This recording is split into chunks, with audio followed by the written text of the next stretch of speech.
What's up, music fans of the internet? I'm Kevin. I'm Derek. And together we are last week's album, The Only Reviews with Two Different Views. And in this episode, we're exploring the question, will Star Park's 60s rock make you want to stay on Don't Dwell? Cheers, Derek, and everyone at home. Cheers, Kevin, everyone at home. Star Parks is a band based right here in Austin, Texas. They make 60s rock pop sounds.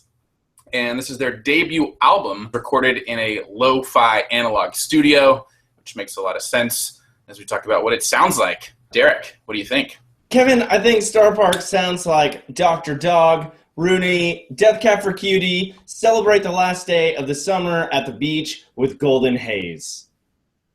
Nice. I think it sounds like the Beatles and Tame Impala howl at the moon around a sing-along campfire. I hear all those as well, yeah. Let's talk about some highlights from the album. Derek, you're up.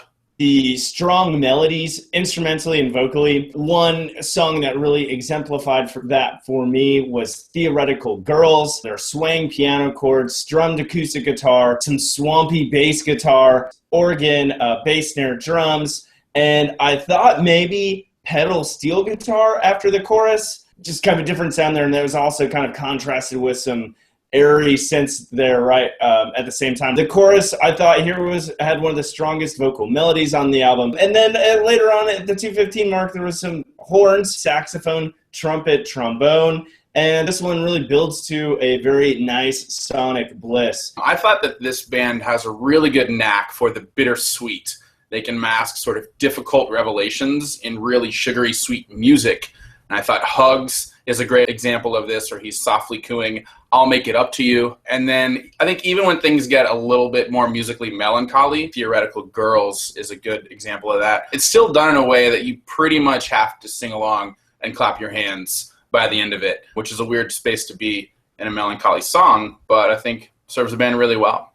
Another song I really liked was Egotist. There's acoustic guitars, some synthesized strings, steady bass snare drum beat, layered vocals with a lot of backing oohs and ahs, which really created the 60s surf rock vibe. The lyrics were kind of tongue-in-cheek. It seemed like every line started with the word I, very appropriate for the track title and lyrical theme. I'm glad you brought that up because the lyrics here are really, really good. I think they're one of the strongest points of the album. On Him for the Hopeless, he sings all the days that make a year are all you'll have as souvenirs. On Theoretical Girls, he sings even the sun's hung up chasing the moon. And then on Souvenirs, the line, now all you've got to say is I hope you die in a photogenic way. Just some really, really deep lyrics that hit you right in the gut. Wow. Well, I missed that one about dying in a photogenic way, but that is incredible. One for the Instagram age, for sure. And then I guess my last highlight here are the great song arcs. They know how to navigate a song, and they're not all super formulaic. They're really good at builds. I think Loose Ends and Nobody Comes Here, Nobody Leaves are great examples of that. And also good at sort of sidesteps and coming back to the song. Hugs does a great example of that at the end of the track. It almost veers off, but you don't even really notice or really care. They do it in a really eloquent way. Yeah, I think that's a really good point. I had kind of marked a number of these as being slow builders. All right. What about Lowlights? Was there anything that you didn't think worked well, Derek? I think at times things seemed maybe a little meandering or repetitious, but at the same time, I think that was the intricate complexity of how they're kind of building a lot of the things. If you're not paying too close attention, parts might seem repetitive. Yeah, for me, the only low light was maybe a little too melancholy. You kind of start to wonder if the album title is a message to the band to not let itself dwell on the hard times. All right, that brings us to answering the big question and giving it an overall rating. Derek, will Star Park's 60s rock make you want to stay on Don't Dwell?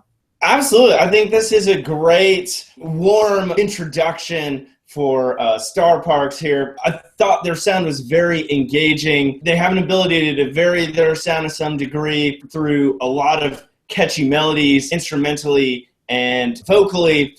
And even though we mentioned a lot of bands in our sounds, I don't think at any one point they sounded too much like any one of those. So I feel like they really have created a fresh take on this 60s surf rock classic sound.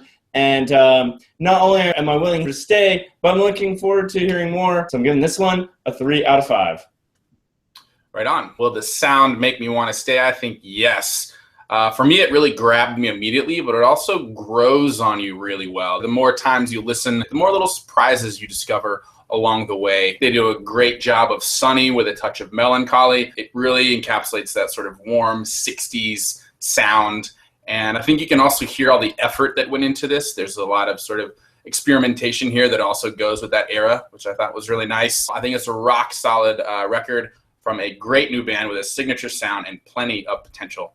So I'm giving this one a 4 out of 5. And with Derek's 3, that's a 7 out of 10 for Star Park's Don't Dwell. So definitely dwell with this record and let us know what you think about it. And don't forget to subscribe to us here at Last Week's Album, either on YouTube or the podcast. As always, I'm Kevin. I'm Derek. Cheers, guys. We'll see you next time.